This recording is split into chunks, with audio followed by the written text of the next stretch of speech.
Alors, Stéphanie, tu nous parlais de cette application qui nous permet de connaître la cote de crédit d'une personne avant la première date, là, avant de la rencontrer, prendre un café. On a reçu un message. On a reçu un texto. Je vais taire le nom juste au cas que l'autre auditrice soit à l'écoute, mais il dit « Je suis heureux en couple depuis 2 ans, mais clairement, j'aurais dû poser des questions sur ses habitudes de dépenses. » Oh! Alors, qu'est-ce que tu penses de ça, cette application-là, Francis? Moi, j'ai une cote de crédit de 840, fait que je me sens pas vraiment visé personnellement. T'es pas concerné. Je suis comme un haut négatif du crédit, là. Je suis un donneur universel. Moi, je suis éligible à tout, mais fort malheureusement pour les prétendantes, je suis déjà dans une relation.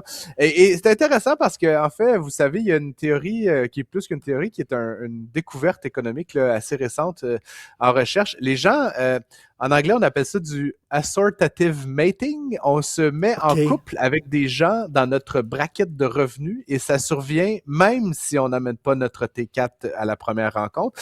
Ça se manifeste très rapidement dans une relation de couple. Hein?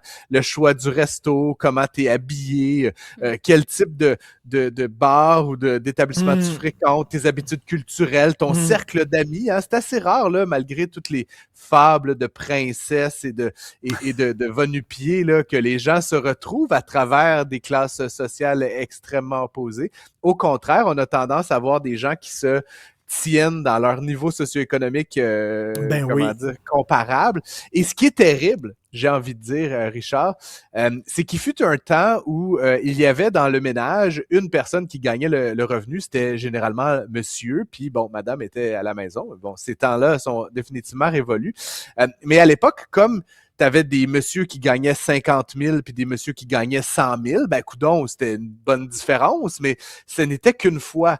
Maintenant, l'enjeu, c'est que les deux membres du couple, dans 88% des cas, je pense au Québec, comme les deux gagnent de l'argent, ben si tu as du assortative mating, tu as maintenant 2 personnes qui gagnent 50 000 ou 2 personnes qui gagnent 100 000. Et là, évidemment, ça démultiplie l'impact des inégalités de richesse, puis ça accentue les inégalités sociales et économiques. Donc, d'une certaine façon, c'est tout à fait naturel, mais de l'autre, ça crée des problématiques sociales d'égalité assez profondes. Et c'est pour ça qu'on a tous aimé le film romantique, la comédie romantique Notting Hill. Julia Roberts qui joue une star internationale hyper connue qui tombe en amour avec un petit libraire à un moment donné. Tu sais, il n'y a rien qu'au cinéma, ça existe, ce genre d'affaire-là. Là. Ben, ou Pretty Woman avec Madame Roberts elle-même qui était dans une autre circonstance à l'autre extrême du spectre des revenus. Rappelons qu'elle se mettait en couple avec Richard Gere qui était un banquier richissime et puis évidemment elle qui jouait plutôt la comment on appelle ça, une péripatéticienne. Péripatéticienne, c'est le mot que je cherchais, Richard. Je voulais te parler un peu sur cette thématique-là, Richard, de l'amiflation. Hein, les Américains disent le friendflation. C'est la variante non copulatoire de se tenir avec du monde qui gagne la même chose que nous.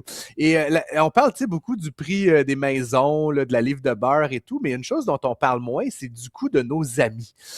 Et c'est vrai qu'on a constaté, en fait, que les amis, ça coûte cher, hein, parce que avoir des amis, ça veut dire socialiser, puis socialiser, ben typiquement, ça veut dire sortir de la maison, se mettre beau, aller boire des bières à 12 piastres la pinte, et ça coûte cher.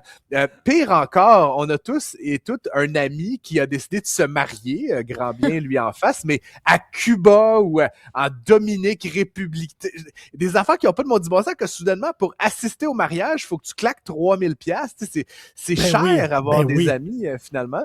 Et il y a comme une pression sociale de suivre. Tu as l'ami qui s'en va faire la vacance à telle place, tu as comme envie d'y aller, tu n'as pas tout à fait les moyens, mais bon, coudonc, hein, c'est l'amitié.